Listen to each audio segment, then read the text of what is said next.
All right. I believe we are going live. First of all, thank you, Chelsea, for taking this invite, and we really appreciate that you responded positively. It's been great working with you. Good morning and good evening to all of my friends out there in Pakistan. I'm sure it's around 10 a.m. there in New York, whereas in Pakistan it's 8 p.m. So yeah, little bit of background about Extreme Commerce, Chelsea, before we can kickstart our session for today. Sure. Well, Extreme Commerce is a great platform. It's the largest e-commerce platform in Pakistan. Mhm. I would say we have got huge following of sellers or freelancers or even students, and some of the members are doing this e-commerce as a side hustle as well. So we have like over 500,000 members, and there's huge number of participants who are actively engaged and involved in this whole e-commerce process that we have led under the guidance of our founder Sunny Ali. He founded this platform a few years back. He himself is a seasoned Amazon seller. He has a experience of more than 10 years.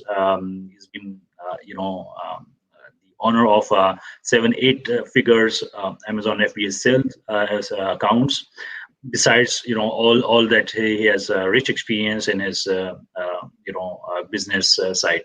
So we are today we have we have gone a lot ahead of many of our people across the globe, and we are glad that Pakistan is fourth largest freelance market for the world, and it's serving not only Pakistanis but our sailors across the globe. And there have been extremely fantastic success stories coming out. I came across so many friends, and they in our circle here in US or Canada, they tell me, oh yeah, directly or indirectly, they are now taking services from our Pakistani students and fellows. Awesome. That's great. Yeah, Chelsea. The objective of this session is to discuss the inventory management side of Amazon FBA business. As you know, inventory is like a investment. It's a hard cash, and if it's not managed well, then obviously it's a cost that it just stuck. Your investment is stuck. Your cash flow isn't stuck. So managing inventory is extremely important when it comes to Amazon FBA. More importantly, we have noticed that after Amazon's IPI score threshold change, there have been so many challenges for Amazon FBA sellers who have been struggling to control their IPI score, control their Amazon sell-through rate, control their in stock rate. So all of these things are compounding factors for managing this business. And one more point is the importance is also there that now Amazon has also put in the restock limitations for sellers. We cannot create big shipping plans that we used to do, let's say, a few years back. Now if I want to launch a new product, I have a certain limitation of, let's say, 200 or less than 200 units.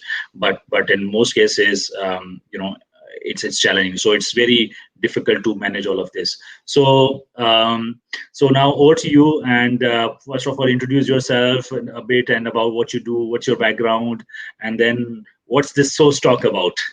Yes.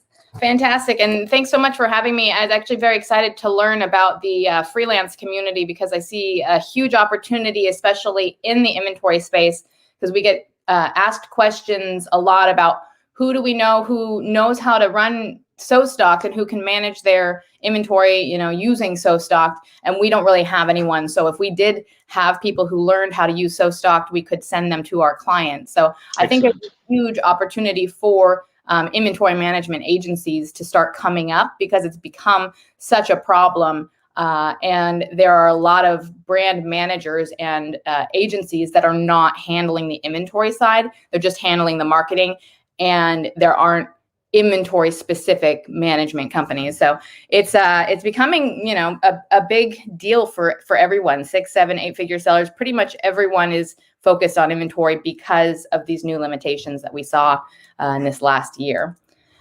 So where the way that I got into inventory management, I have my own business. I have a 7-figure Amazon seller, and I started selling in 2014.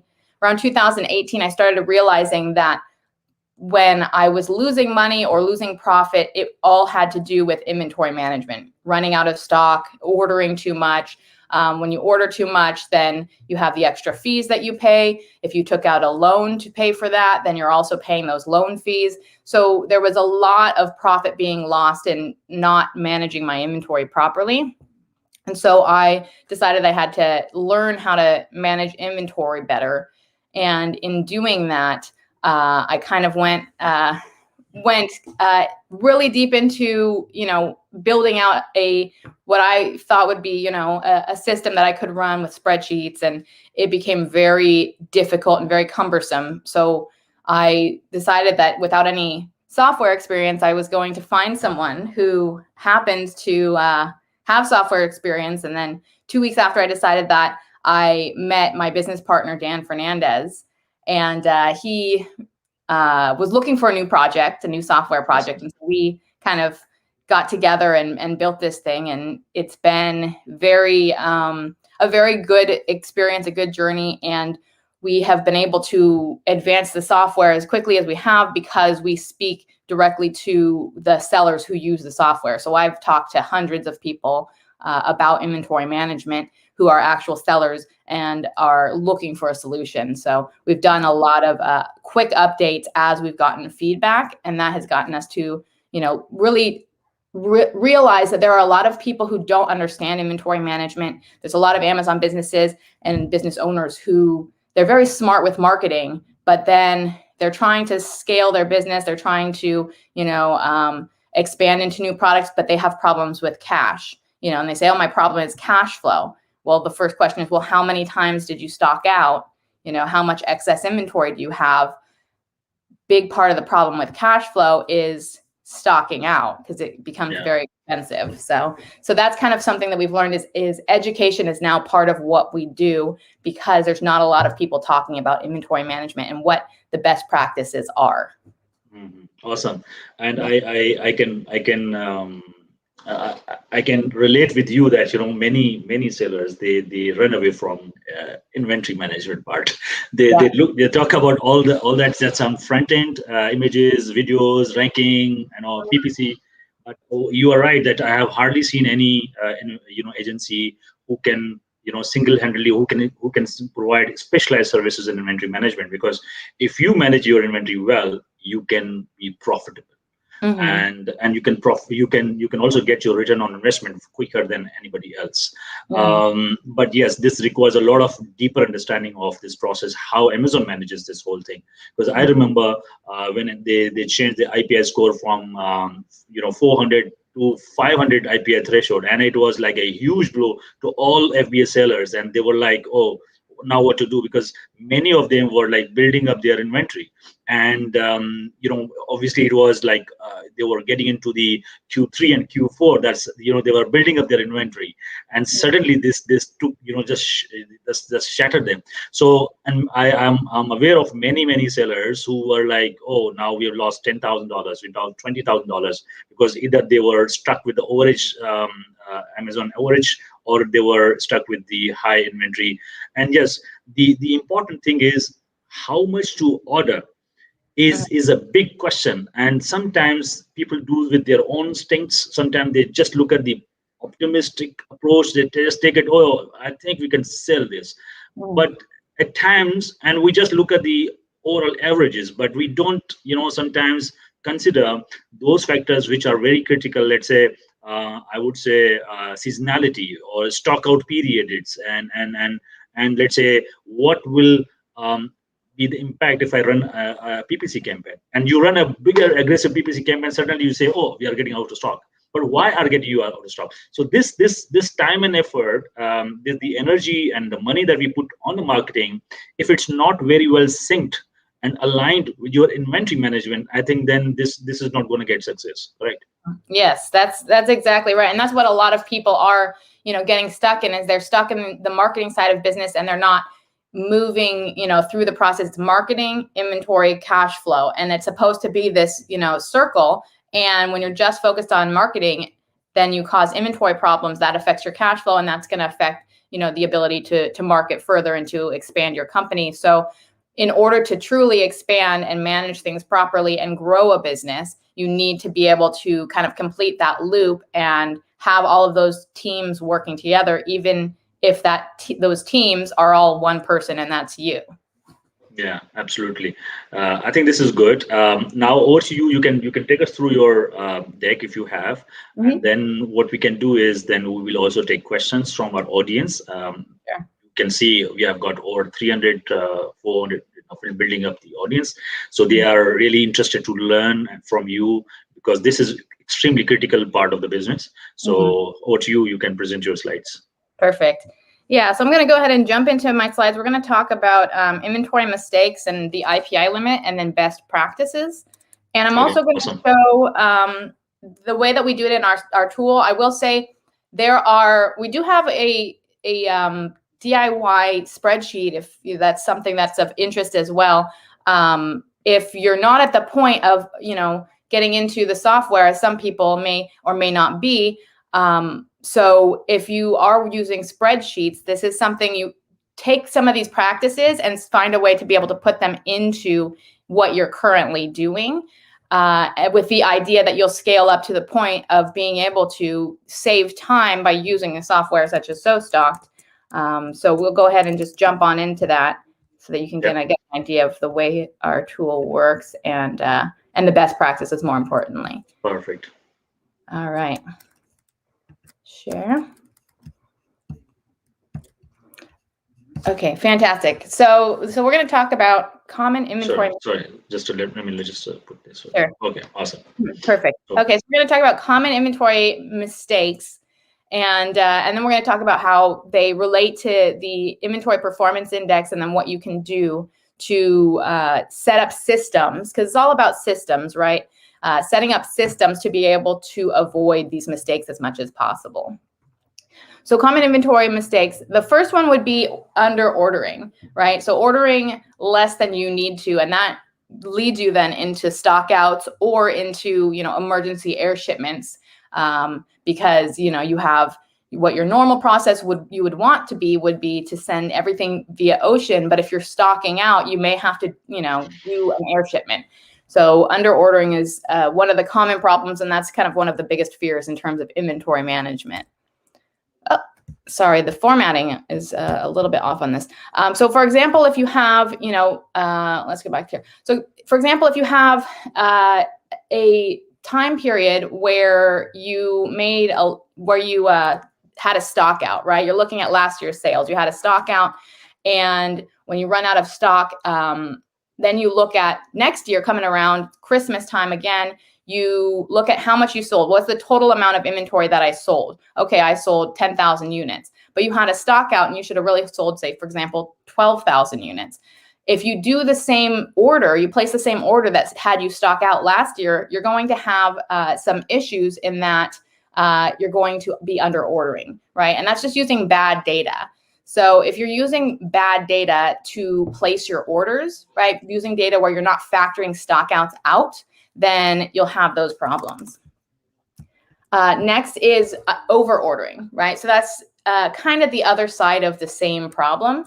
So over ordering would be, that maybe, for example, you were featured in, some news show. That happened to us once, where we made a ton of sales in over 2 days, and we've tried to figure out what it was. And some news show had mentioned our product as one of the, good products to buy during the holiday season. And so if we were to just the next year take that same data and say, okay, we're going to sell,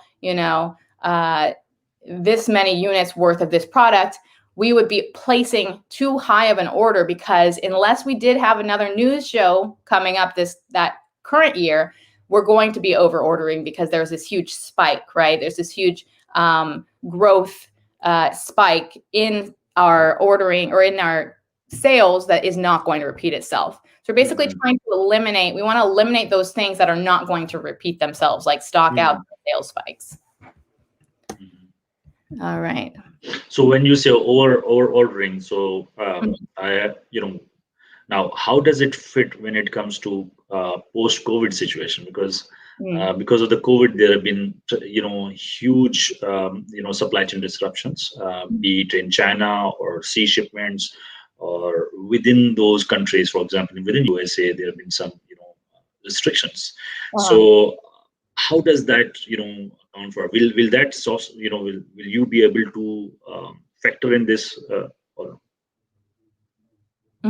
Yeah, that's right. So if you stocked out, you will be able to identify those stockouts from COVID, and then placing other safety measures, which we'll get into, such as having extra inventory available and having an outside warehouse, because if you have a restriction and you're not allowed to send as much to Amazon, you sometimes need to create an outside warehouse that will hold your inventory until you're ready to send it in, right?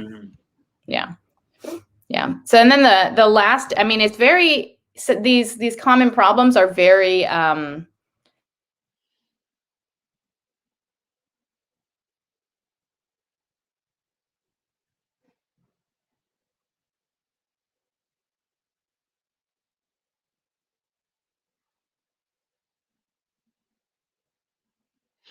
I think Chelsea, your screen is frozen.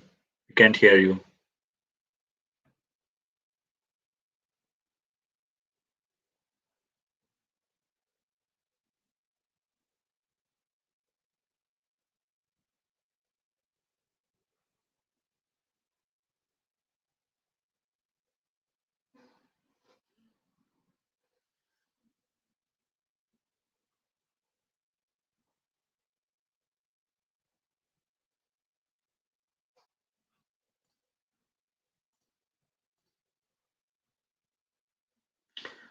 Okay, I think we've lost Jesse.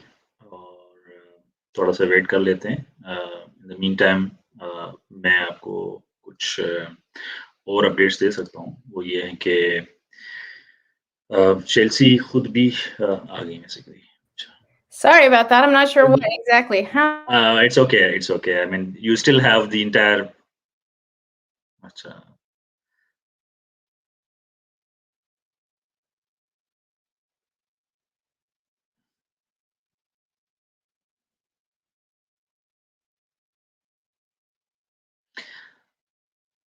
I think Chelsea के and पे कुछ internet का मसला है, तो थोड़ा wait कर लेते हैं. 1 second 2 seconds. Let her join in.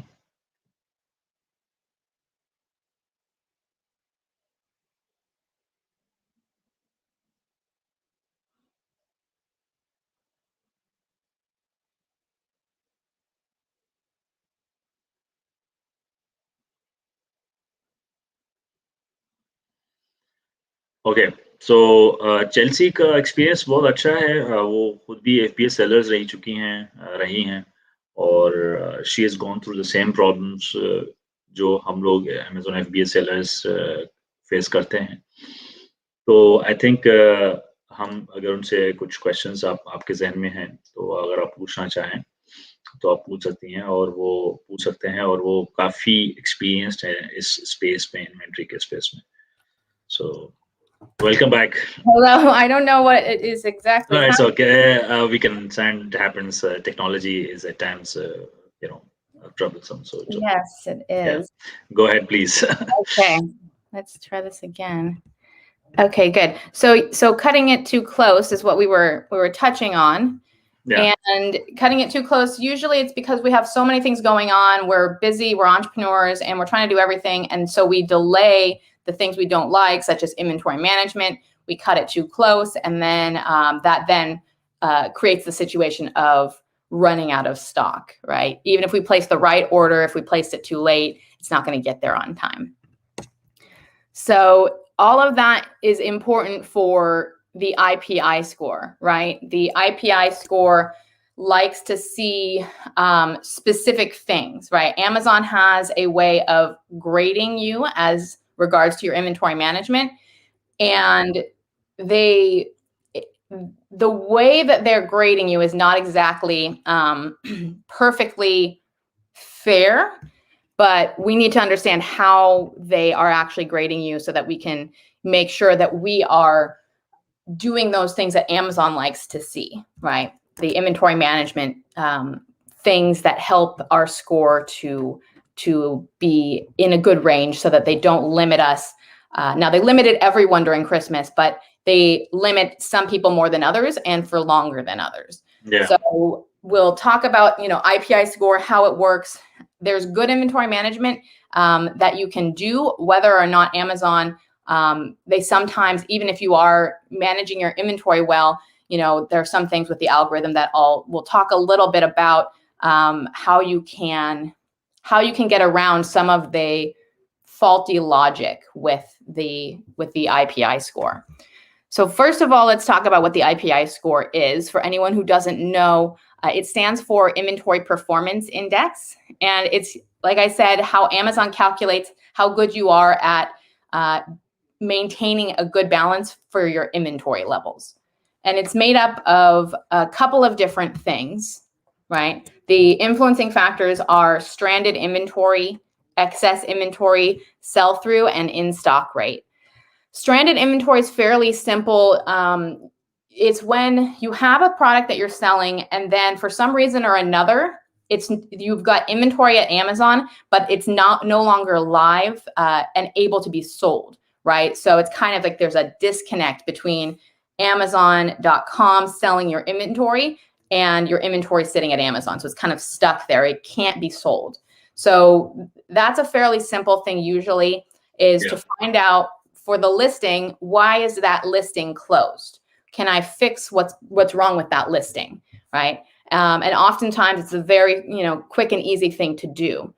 Maybe it's that that you were using a word that you're not supposed to be using, such as non-toxic. That's one of the words that, Amazon doesn't like anymore. And they change those all the time. They don't give you a list of them. So it's kind of frustrating, but you kind of start learning those things.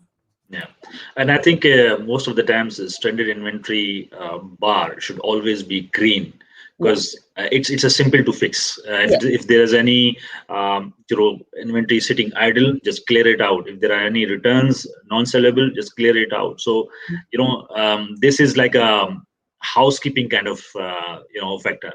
Yes, this is one of the fastest and easiest things to fix. So it should be something that you do fix. And then you have excess inventory and sell-through. And I like to talk about those at the same time because they're very much connected, right? Excess inventory is that based on what Amazon is looking at in terms of how much you've been selling over time, right? Over, say, 30 days or 90 days, they're looking at how much you should be able to sell versus how much inventory you actually have. So, for example, if you're selling 100 units a month and you have 2,000 units, it's going to take, over a year to sell through that inventory. That's definitely excess inventory. So Amazon doesn't like to see that. So they'll ding your score if that's the case, right? Correct. And then you have sell-through rate. Sell-through rate is similar. It's how fast are you selling? So you send inventory in. How quickly is that inventory being sold before you send something else in, right? So, for example, you sell through all of your inventory in a month and you send in more inventory for the next month. That would be a fast sell-through rate.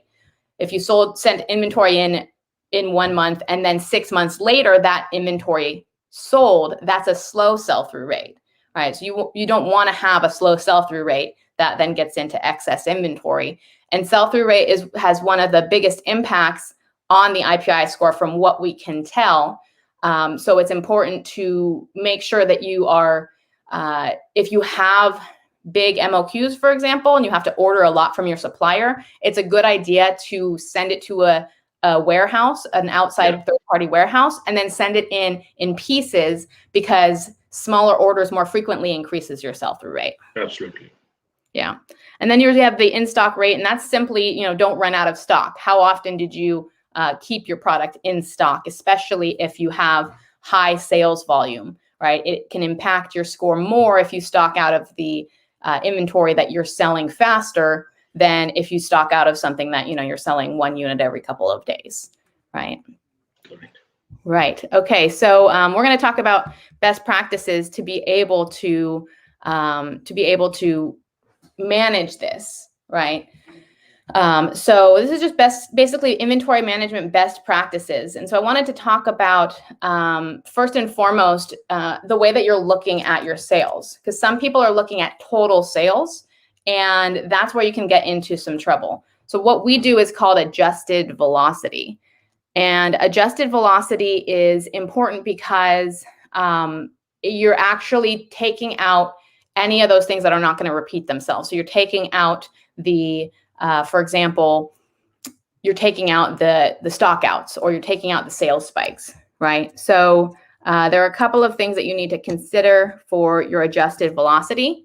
You need to consider your total sales. You need to consider your average sales, not your total sales. You need to consider stock outs and sales spikes, and you need to adjust things based on what you think is going to happen, not what happened before necessarily. Because if you stocked out before, then you're going to basically put yourself into another stock out. Yeah, this is very important point. I mean, usually what happens, we just take the average, but at times, average of last 30 days, but at times we forget that, okay, in those last 30 days, 5 days I was out of stock. So technically I wasn't live, and I wasn't available for a customer to make a decision on my product.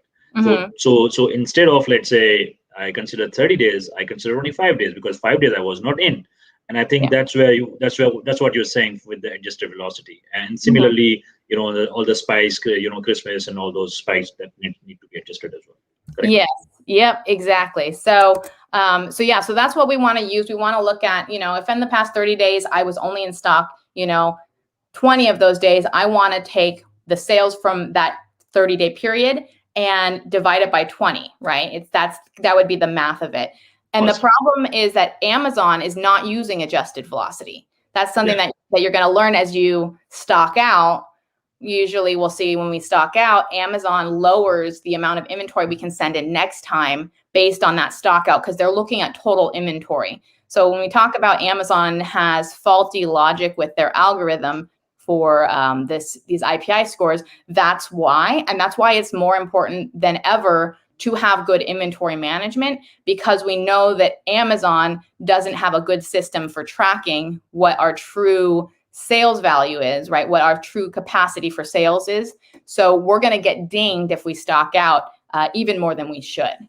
Yeah, and just for my audience, I remember in my past companies, we used to call this as a baseline forecasting.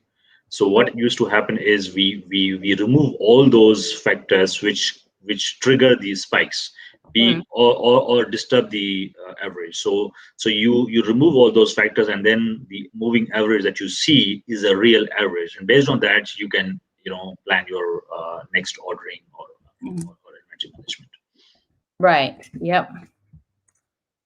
All right. So we do the adjusted velocity. The next thing I wanted to talk about is something called buffer stock. So if you only did, say, one thing in terms of setting up a system for inventory management, buffer stock should be that thing, especially because of how crazy it has been recently to get things, sent in, on your supply chain. So what buffer stock is buffer stock is basically, it's kind of like a false zero, right? Usually, you say, okay, when am I going to stock out? I have to send inventory in before then. But what it is instead is saying, okay, how many days, I always want to have 30 days in stock, for example. I need to send inventory in so that my inventory arrives before I hit my 30 days. It's kind of like when you're driving your car and the light comes on and it says you're running out of gas. Well, if it told you you're running out of gas right when you ran out of gas, you would be on the side of the road. but the gas light, it tells you you're running out of gas, so you can go to the gas station. So with that little bit of extra, gas in the tank, that will help you to, not be stuck on the side of the road. So that's Awesome. kind of Very, very good concept. Yeah, it's like a reserve fuel in your car also. Yeah, exactly. So there are a couple of So guidelines. what's your recommendation? So what's your recommendation from the best practices? How many days of buffer stock should be kept? Yeah. So we do have guidelines, and there are a couple of things to consider. One of them is the longer the lead time, the more buffer stock you might want to have. Because if you're, for example, sourcing from China and it takes 90 days for your inventory to arrive, there are a lot of things that could go wrong. There could be a delay at the factory. There could be, you're not able to get, your shipment sent out on time because, there's the stops at the ports. There could be a storm off the coast of China that prevents ships from leaving for a week. There could be a hang up at customs. There could be, all sorts of problems that could occur all along that line within that 90-day period, versus if you're selling, if you are sourcing locally, maybe it takes, say 2 weeks. Then there's a lot less that could go wrong. You're not going through customs. You're not, shipping by ocean. There's a lot less that could go wrong. So the longer the lead time, and the more the things that could go wrong, the more that you want to have that high buffer stock just to kind of account for that, right? Yeah. So that would be the first thing. And then you have, there's a couple of different guidelines. So you can set your buffer stock in 2 ways. You could either set it by a number of units, right? I want 300 units as my buffer stock, right? I never want to go below 300. What we recommend, though, is to set it in number of days, right? And so setting it in number of days would be to take your current sales velocity, right? We use daily sales velocity, as I mentioned. You take your daily sales velocity. If you're selling, 10 units a day, then you say, I want 30 days worth. That's 300, right? It's the same as the 300 units. But once we start selling, and say we start selling very well, and 3 months later we're selling 30 units a day, that same 300 units is going to only be 10 days worth of inventory. So we want to have buffer stock in days so it fluctuates based on our velocity, right? So when we have our high season versus our low season, we need more or less stock available. Excellent. And I think this can be other way around as well. If it is the buffer stock recommendation is less than 300, then obviously we will adjust it accordingly. That's a good way. Yes, exactly. Yeah, and then you could have buffer stock for your FBA and for a third-party warehouse. So some people do have, you have 30 days at Amazon, and then you have 10 days at your warehouse, for example. And you want everything to be, your orders need to be calculated so that they're arriving before that buffer stock is hit. That's in the perfect world. So that would be the system. I think this is very good. I think this has saved us a lot of money.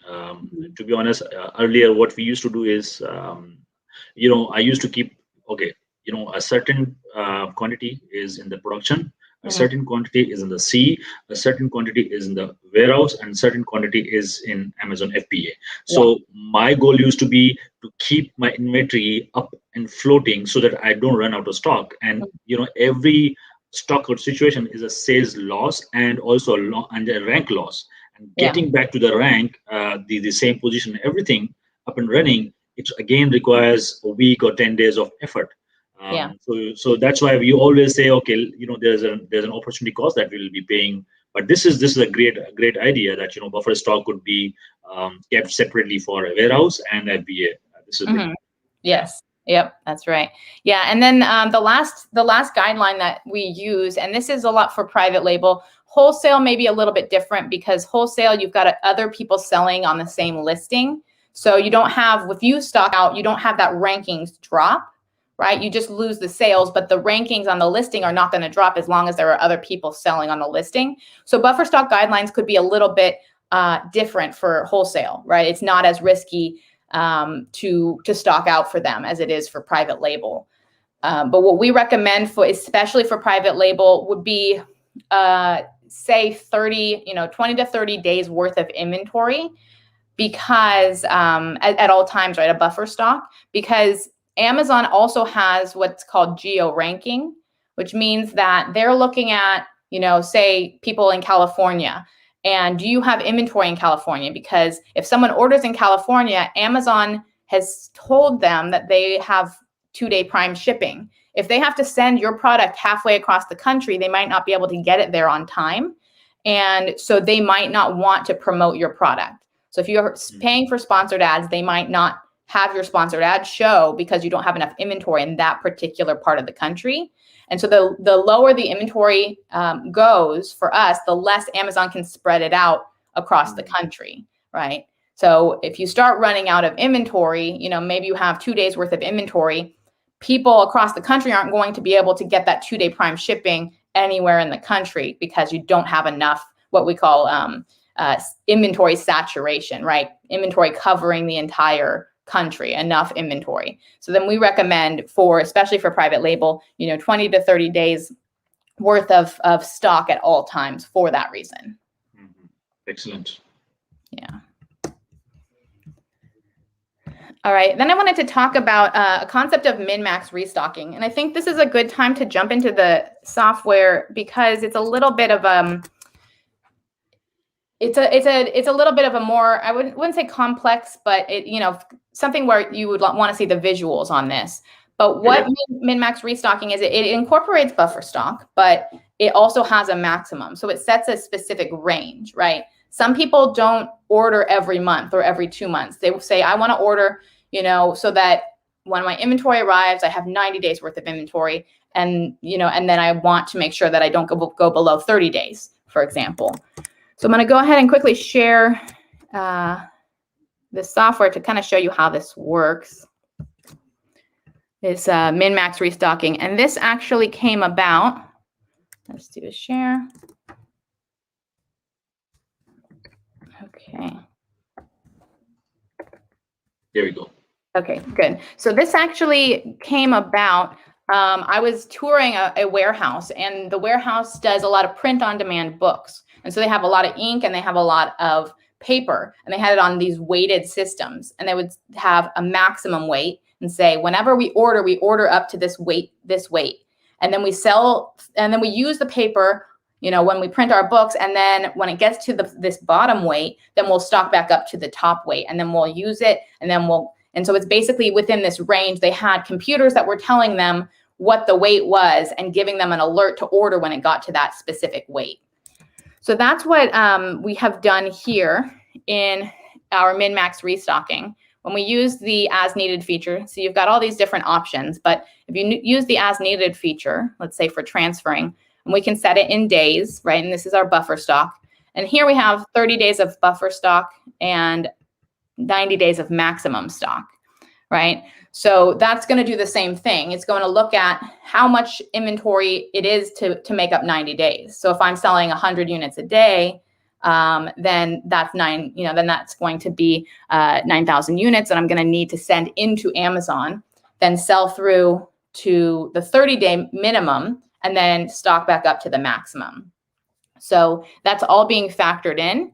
The only other thing to keep in mind is that your maximum is sometimes not decided by you, right? So that brings in the IPI limit, right? So you've got two different things going on. You've got, there's an IPI limit, which is the maximum that Amazon says you can send in, right? The total amount. And then you've got how much you have, and that actually makes up something called the max ship quantity right here. Okay, awesome. So usually what happens is we see this in Seller Central. So now you have integrated and you are simulating that, with these changes, what will happen with my restock limit when I see it in Seller Central. That's correct? Yes. Yep, exactly. We're pulling it from your Seller Central every single day. So you're simulating this data. Yes, exactly. Yeah. So, you can find this data. There's actually a report inside of Seller Central under the fulfillment reports, which is your restock report. So that's the same data. So when we're using MinMax restocking here, what we're doing is that we're actually able to use this data. So this one is 101 days worth of inventory. Our maximum stock is 90, right? So we're going to actually pick what's lower. So even though I can send 101 days in, since my max stock is 90, I'm only going to send in 90 because that's my settings. But if this was 120 and Amazon wasn't going to allow me to send 120, it would choose the 101 days. So it's always going to choose what's lower to make sure that you have a good, maintain a good stock level, right? And any setting that you do can also be applied to all of your products in the catalog. All right. So that is how that works. I wanted to then continue on. Let's do a different share.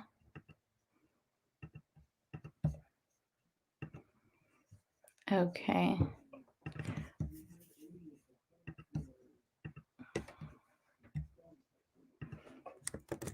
Okay, so I wanted to talk about the benefits. So MinMax restocking will allow you to optimize your inventory levels. You're going to reduce stockouts because you have a minimum, right? And it's always going to tell you to send before you hit your minimum rather than before you hit 0. Then you've got, it's going to reduce your high storage fees because you're not overstocking, right? And of course, excess inventory is one of those points on the inventory performance index. So it'll help you to control, your excess inventory, your sell-through rate, as well as your in-stock rate by helping to keep you within that range, right? Right. And then, of course, this is something that for owners of companies, they try to pass off the inventory, but they don't think it's possible to pass off the inventory because they're doing everything by gut feel or by what they think, or everything's in their head. And so if you create a system like this, it'll actually allow you to pass this task onto a VA or an inventory manager or something like that. So it helps to, when you create a system and a set of guidelines and rules, that helps you to be able to then give that task to somebody else. Excellent. Yeah. Okay, then we have something which I personally think is a game changer, especially for people who have a hard time visualizing sales, or they don't like to deal with numbers. And that's what we call the inventory timeline. So, even if you're not using SoStock, you can build something like this inside of a spreadsheet. You would do it for each of your SKUs. So it would definitely be something that might be a little bit more cumbersome, but it's extremely helpful, especially if you're having trouble with a specific SKU and understanding, why you keep stocking out, for example, right? And so that looks like this. It's basically just a running timeline, a running record of what we are projecting will happen with your inventory for every day. So it has all of your daily sales. It has all of your inventory, any shipments that you have to place an order for, right? This is a transfer. Actually, when is that transfer going to arrive, right? Other things that are going to arrive. You can even program in things like sales. So if you're wondering why you keep stocking out on a product, I highly recommend putting together an inventory timeline and getting your numbers in here, because it helps to see why, right? If I were going to stock out on this product, I would want to know, why is that happening? So this helps you to see that and to make sure that your orders are correct, because without something like this, sometimes the numbers tend to kind of, roll around in our head and we can't really make sense of it. So Yeah. So that's the inventory timeline. And considering the fact that we are pressed with time, we've got 15 minutes because there's another session which is also lined up at 9 p.m. Pakistani time. Can you pick the most important part? Because I remember since I'm a biggest user of this particular software, there's this marketing investment considerations and all those things. If you can just touch upon those, then later on we can maybe come online again and discuss. Sure. Yeah. So marketing is a huge part, and I'll stop sharing for a second. Marketing is a huge part of inventory management, and it's the biggest part that people leave out. So you've got you've usually got people who are focused a lot on marketing, and there's a lot of talk about marketing. Marketing is the exciting subject that everyone wants to be good at. And, it gets really exciting when you are able to double your sales because of some marketing tactic. But if it takes 90 days to get back in stock, sometimes doubling your sales will actually hurt you in the long run, right? I've seen, I have a copywriting agency as well. So we write we write emails for people. And so we've written emails where, okay, we're writing emails for lightning deals. And then all of a sudden, no more, cancel. All the lightning deals are canceled. We can't afford it. We're running out of stock, right? Or, it's here in the States, we have Mother's Day in May and Father's Day in June. Mother's Day, let's do a Mother's Day sale. We didn't plan for it, but, kind of on the spur of the moment, we decided we're going to do this sale. We're going to do 20% off coupon, do that coupon, and it goes really well. And then by Father's Day, the next month, no sales, turn off all the sales. We're stocking out. We're trying to avoid stocking out. Well, you just paid 20% off to stock yourself out, or, you just paid a PPC agency to stock you out. There's a lot of costs. We know there's stock out costs, there's air freight costs, there's re-ranking costs, but we don't really remember or we don't even talk about or assess or think about the amount of money we paid Amazon for ads that then led us into a stock out, or the amount of money we paid on a monthly basis to our PPC agency to stock us out. So the costs start getting pretty crazy. So tying your marketing to your inventory becomes extremely important. And so one of the things that we have inside of SoStock is the ability to put your marketing plans into your inventory plans. So, like I said, if you leave with one thing, it would be buffer stock. If you leave with two things, it would be getting the marketing and the inventory teams to communicate and to plan things out. And you can plan things out in SoStock up to a year in advance. We have tools for, adding lightning deals, adding additional sales growth, awesome. Seasonality. We have all of those things. And so no matter what your system is, you should not be only using past data to do your inventory. You should take your past data and then add your future plans as well. Mm-hmm. Mm-hmm. Excellent. Yeah. And this is really helpful. I mean, if you consider lightning deals in advance, so to factor in the forecast, and then you put the building blocks of all the marketing initiative that you are aiming to achieve. And obviously, if I'm planning a PPC campaign, I'm assuming that this PPC campaign will generate 10% incremental volume or sales velocity. Then if I factor in this, then obviously my sales forecast will also be in a different ballgame. Mm-hmm. Yes. Yeah. So we got. So I would like to have and give opportunity to our audience to also ask questions. So if you want to quickly just run us through the marketing part, and then we can jump on the questions. Sure. Yeah. So let me go ahead and share my screen real quick. We'll give you an idea of some of the things to kind of factor in to your forecast regarding the marketing aspects of your business. So, and then like I said, everything appears in your timeline. So you can make changes and then see real time how it affects things. So for example, we've got additional sales growth. So the projection for this product is 76 units per day. But if I were doing a PPC campaign, right, I could add an additional sales growth to see what's going to happen. Right. So if I think I have another product in this demo that has a potential stock out coming up. So I could potentially come in here and adjust the sales, to say, I want to increase by 200%. Will that cause a stock out? And you can scroll down here, and this actually won't cause a stock out for this product, but there may be other products that it would cause a stock out for. Right. So this one, for example, right. So if I'm going to stock out, then I don't want to run a sale. So you can plug in your sales growth. You can also plug in lightning deals, right? You can say, okay, on this day, I'm going to sell, 100 units. And then you can also, it doesn't have to be just lightning deals. It could be, say, an email campaign, a 7-day deal, anything like that. So you plug these in, and as you start plugging these in, you start to see where you might be running out of stock, right? So this is, going to show me if I'm going to run out of stock. This right here will turn red and tell me how many days I will be stocked out. So you can immediately plug this data in before you make those marketing changes. It's even listing optimization. If a listing optimization increases your sales by 50%, then you might have to wait and apply that change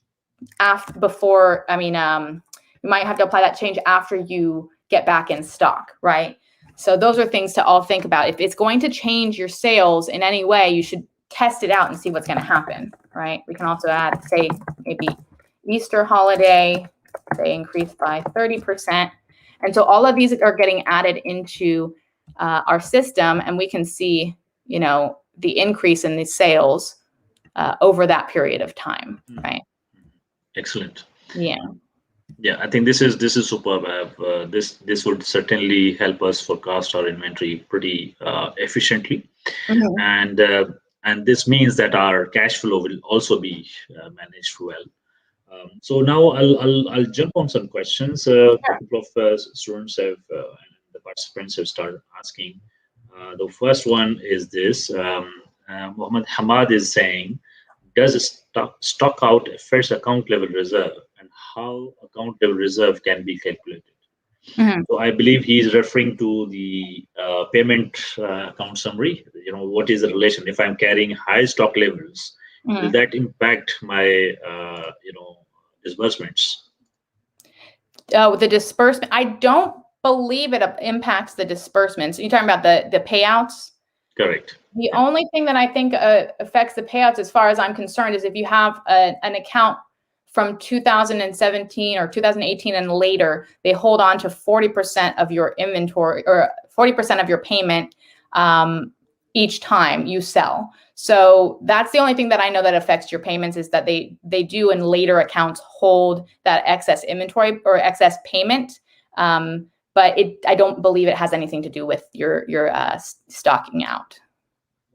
Okay. So then this Mohammed Khan is saying, how can we send more restock inventory limit? So how to overcome the restock limit issues? Yes. So a good tip is, if you do stock out, to switch to FBM. So FBM is going to, Amazon's looking at overall sales. So they're not just looking at FBA sales. So if you stock out at Amazon, and sometimes Amazon takes forever to check stuff in, so we can't do anything about, you know, replenishing. We basically can either say we have no sales, and then Amazon is going to drop our limits. But to maintain those limits, you can continue selling on FBM, and so those sales will be able to help to keep your limits from tanking too much. And the other way to do it, the other way to increase limits outside of a stock out would be to increase your sales. So maybe try to run some sort of sale in some way, and boost your sales velocity, and that will help to increase your limit also. Correct. So Hassan Ali is saying, isn't it better to have slightly higher inventory than having low? I believe you have already here. Please go ahead. Yeah, I think so. I think so. Slightly high would be, it's slightly high, not extremely high, because again, Amazon doesn't like to see that sell-through rate be very slow. But it's probably better to have a slightly higher inventory than to risk stocking out, right? Or to go into, say 3 days worth of inventory, and your sales will start slowing down. Yeah, but yes, the objective of this whole software is to use all the logical factors. Then what I feel, what you feel, or maybe this can happen. Although maybe ifs and buts, we are just removing those personal assumptions. Yeah, exactly. And having a third-party warehouse, like if you've got those, those issues, having a third-party warehouse helps you to be more flexible, right? So that you don't have to try to have more inventory just in case. It's that you have a system where you can more easily replenish your inventory if anything were to, say, pick up really quickly. Yeah, awesome. And I understand you have been FBA seller as well. You've been sharing your own, those days where you were really stuck because of inventory, and hence we have this whole solution from your site. In your best of experience and knowledge, what is the one key tip, personal, advice to all the FBA sellers when it comes to investing in inventory or managing inventory or IPI score? The one key tip, I would say, to be consistent. Oftentimes we get very busy, and so we'll forget to check our inventory.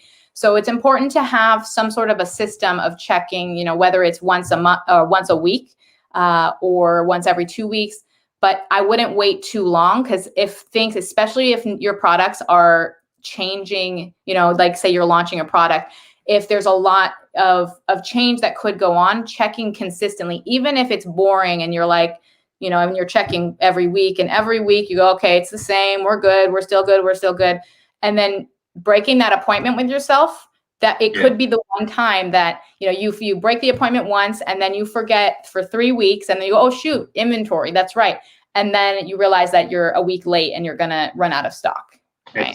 Excellent. We have got a very good question. I mean, for the new launches. Yeah. Here we talked about all the up and running accounts where you have enough data to sort of project and forecast. Mm-hmm. What is your suggestion for the new launches on inventory management? How can we increase IPI score for new sellers? Yeah, so that would be fast launches. So, if you've got the ability to drive sales quickly and get your velocity moving quickly, the limit should increase fairly rapidly over a short period of time, right? And there have been others who have done tests on launching and restock limits, and it has been, say, you could double your capacity. If you've only got 200, you could get up to 400, for example, in one test that was done in less than 14 days, able to double that inventory restock limit. So it's all about the sales velocity. Yeah, obviously, because there's no other sale through history or anything. So it's the initial sales velocity, how you train the Amazon inventory system. Yeah. Awesome. And then we are almost towards the conclusion of today's session. It's been fantastic learning from you, and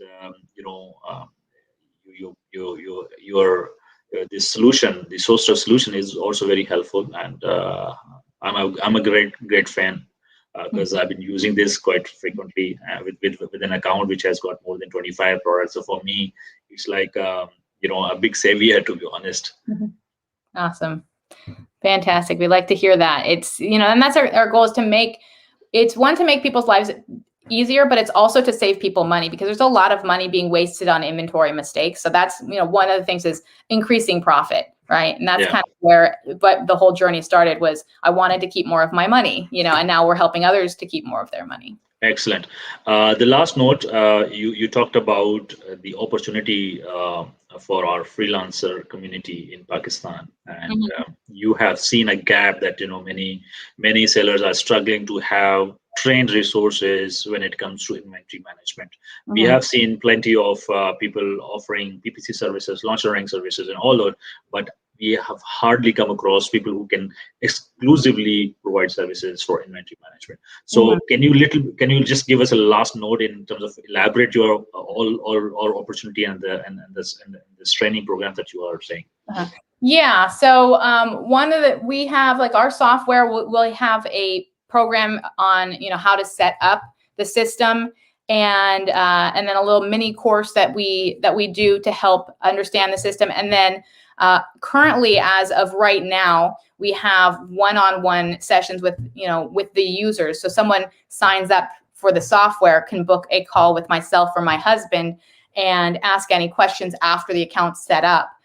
We also have demo calls twice a week. So we make it easy to learn the system and learn the software. And we have had many times where we've trained the inventory managers for the account owners, right? So maybe it's that we talk to the inventory manager and we never even talk to the account owner sometimes. So we'll do that, is that we'll take that on and we'll train whoever is running that system. And we have had times where the account owner has reached out to us and placed their order, and we asked them how they learned about it. And they said, oh, my inventory manager said I had to have it.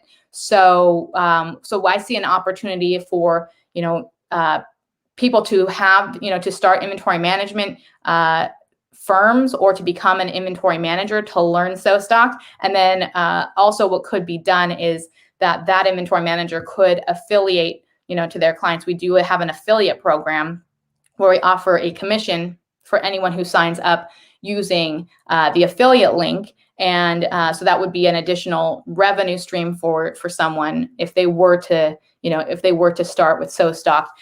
There are a lot of people talking about So Stocked, and so it's been, pretty successful for us to kind of partner up with brand managers and agencies.